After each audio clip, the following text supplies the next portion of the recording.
What is going on, everyone? Welcome back to GAA Fan TV, the show that keeps you up to date with everything that is happening in the world of both football and hurling.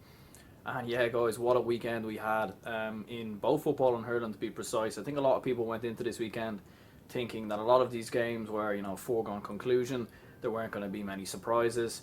And although some of the games kind of panned out that way, like Galway, comfortably seen off Wexford, and obviously they've seen off Sligo as well on the football. And Kerry obviously seen off Clare, but there were some shocks too. Waterford didn't quite roll over in hurling, and Fermanagh produced one of the greatest shocks in GAA in Ulster history, and certainly in modern times anyway, and probably in the championship this year. But we'll start off by talking a bit about hurling. We'll talk a bit more about Fermanagh and how they masterminded that victory in a quick moment, but we'll start off by talking a bit about hurling. What a game it was between Waterford and Tipperary. We've seen some just crazy games in hurling this year. It's just crazy how close all these teams are. You cannot cut them with a knife at the moment. It's quite incredible how close they all are. Everyone had discounted Waterford going into this game. I fancied, like, at the start of Munster, like when I looked at who would go through, it was kind of like Waterford for me with like Austin Gleeson and Tom Devine. They should be there. They were in an All-Ireland final last year. They didn't get there through luck. They were in an All-Ireland final last year. They beat Kilkenny, I believe, along the way last year. So they are a good hurling team. The only problem was they had a lot of injuries last weekend when they took on Cork, was it again? I actually can't remember who they played. But they lost that game anyway. I think it was Clare, actually, they lost it. They lost that game quite convincingly. But in this game, they were fantastic. They were at it from minute one. They were really, really going for it. And they capitalised on sort of a weak mental state of Tipperary at the moment, because they just can't seem to win a game. It's 3 games now they've played and they haven't won one of them. They lost to Limerick away. They drew with Cork, and now they've drawn with Waterford. And yes, battling back late on is great, but you're drawing games, you're not winning games, and they still have a chance going into that final game against Clare. But they have to look at themselves and think, they need to start games a lot more quicker, a lot more faster. They need to get their big players to show up more in the start of games. The likes of the Mars, Brendan Marr, Ronan Marr, Jason Ford as well. I mean, he was fantastic in this game. Now, obviously, there is a huge talking point in this game. We can't ignore it. I'm not sure what happened with the goal. I'm not sure why Tipperary got given that second goal. It was clear as anything that Austin Gleeson, he wasn't even near the line. I mean, I don't even think his body was in the goal. I mean, one of the umpires is literally standing there.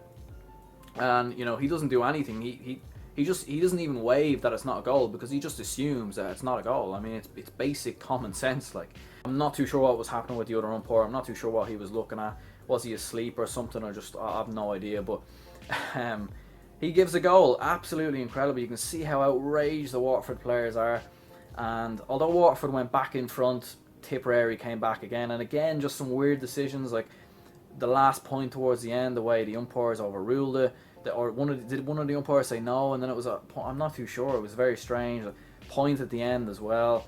And Tipperary didn't deserve a draw, in my opinion. Yes, they battled back. Yes, they showed heart, blah, blah, blah. But Waterford should have won this game. And it's very, very harsh on them, because Waterford will look at it now and think, they've got to play Cork and Limerick. They've still got a chance of going through, but it's going to be difficult. They needed this win. More so as well to take that extra point away from Tipperary that they now have. Tipperary would have been on just 1, whereas now they're on 2. So, and Waterford are on 1, so it would have been vice versa. But look, listen, that's the nature of how it goes. Sometimes these things happen. You have to get on with it. You can't always blame the referee, but I do feel really, really bad for Waterford. And of course, Tipperary did get a man sent off, so maybe you can sort of look at it and say, well, look, listen, Waterford should have hung on, but in my opinion, that should never have been a goal. And I think everyone who understands the game, who knows the game, can pretty much agree with that. Obviously, moving forward, another game, Cork versus Limerick. Fantastic from Limerick, an amazing fight back in this game to turn it around. What a performance in the end. Tom Morrissey, what a performance from him. To what was it, 9 points he hit in this game? That was absolutely outstanding. I was not expecting that from Limerick, and that's 3 points now from their 2 games. 1 win, 1 draw against probably the two of their toughest opponents in Cork and in Tipperary. Now, maybe these 2 games have fallen at a nice time for them because they had the week break, and I believe both of these games have been at home as well. So maybe that's benefited them massively. But you can't deny, like, a lot of people seen this Limerick team as the team that was going to finish bottom in the Munster Championship, but that's not the case. Absolutely fantastic from them, and they are in a very strong position now to reach the top three and potentially even win the Munster Championship, which would be a phenomenal achievement. When you look at the teams they have to compete with, you look at, they're a young team still, they're still learning.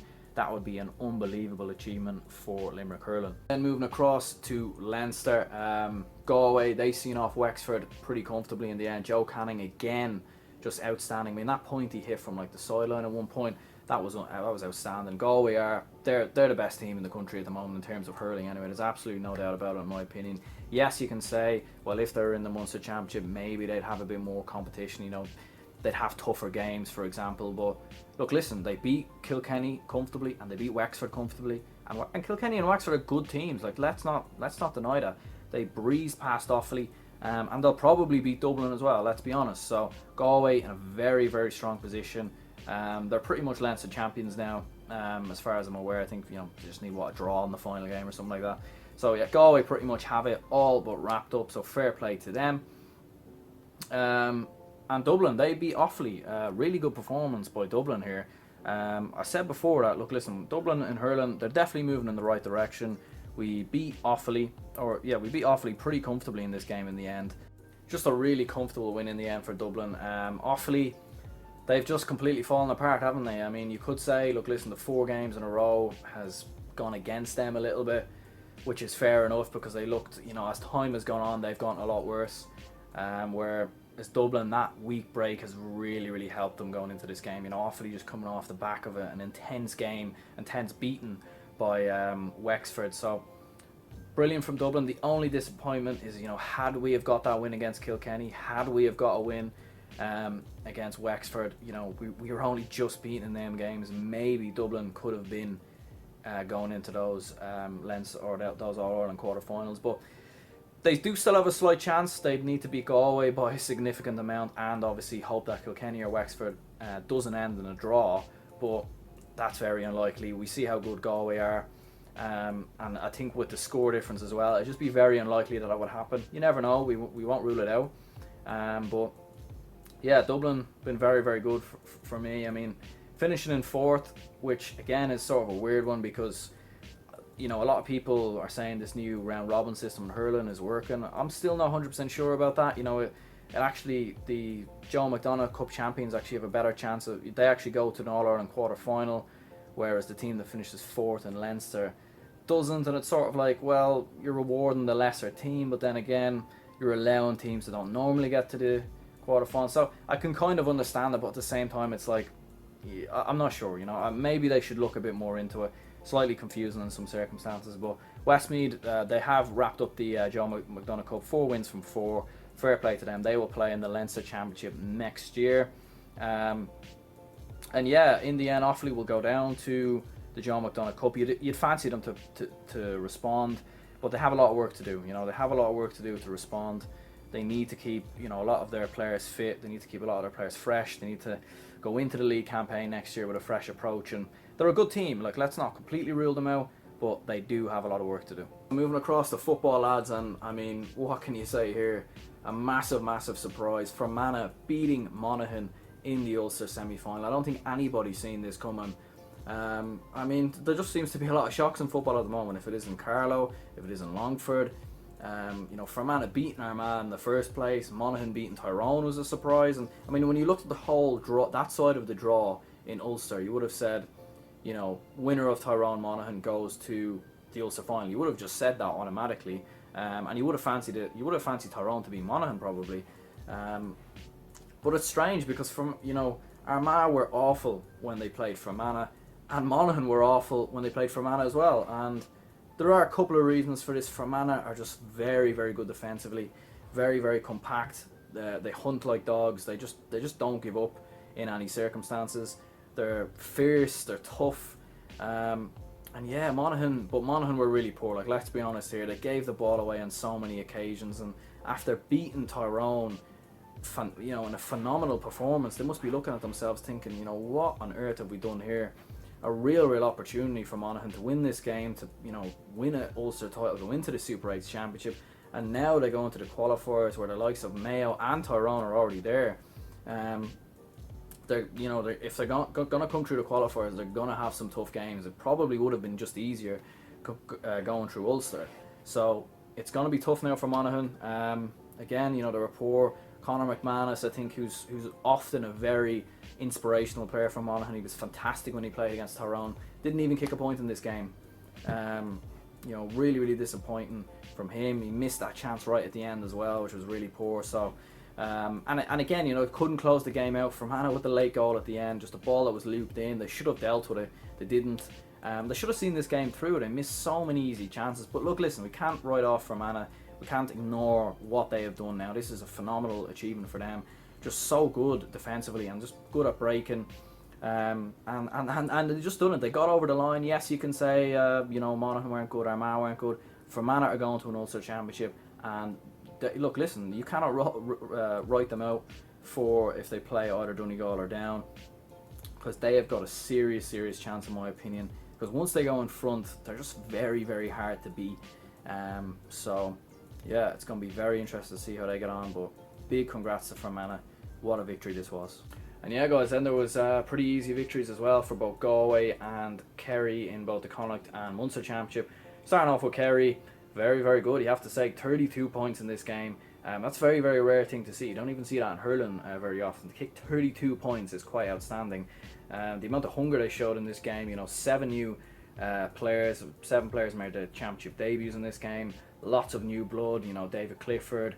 They still have experience in the likes of Paul Ganey and, of course, Kieran Donaghy. But yeah, Kerry looked very, very good. They won so much of their kickouts. They were just very, very good in the air, was what I found. And just kicking so much points, very quick, very pacey, very fluent. And you can't read too much into this right now. But I still think that Kerry are going to be the #1 challengers to Dublin this year. I think they'll win the Munster Championship, and I think, depending on how the Super 8 Championship goes, I think All-Ireland semi-final, All-Ireland final, depending on where they come up against Dublin at some point. But I think Kerry are the #1 challengers to Dublin. But we cannot discount Galway either, because what a performance it was from them, as they just demolished Sligo, comfortably, really. And they have a lot of talent, Galway. Damien Comer hitting 2 goals. Shane Walsh, of course, on the score sheet a couple of times as well. They abandoned that sort of defensive style approach. I was kind of wondering going into the game, would they just attack and go for it, because they know they're the better team, let's be honest. And they did. They were absolutely fantastic. When you look at Galway's record this year in the league, they were unbeaten. The only game they lost was obviously the league final.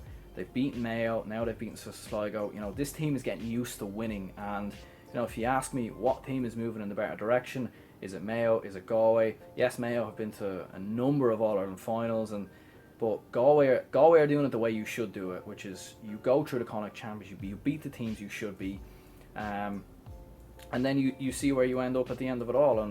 And it's still going to be a tough game when they play Roscommon. We know what happened when they played Roscommon last year. They were absolutely terrible. They cannot play like that again, because Roscommon will punish you, and they're a very, very good attacking team as well. So that'll be interesting when it comes around, not for a while, of course. But yeah, what a win for Galway. For Sligo, back into the qualifiers. Again, depends on what kind of draw they get. If they get drawn one of the big boys, then unfortunately it's all but over for them. But who knows, if they get like a Wicklow, or if they get the winner of Louth and London, I think, who are playing each other, then they've got a chance. You never know, but we'll have to see how it pays out. But a fantastic result in the end for Kevin Walsh and for Galway. Anyway, guys, so that is going to be the end of the video. Let me know what you thought about all of the games, and of course some of the games coming up next weekend as well. I will drop a preview maybe on like Thursday or Wednesday. But so what an action, what a day for Fermanagh. Tipperary fighting back against Waterford as well. Just the surprises keep coming, and hopefully they do. So yeah, I'll chat to you when I chat to you. And alright, peace out.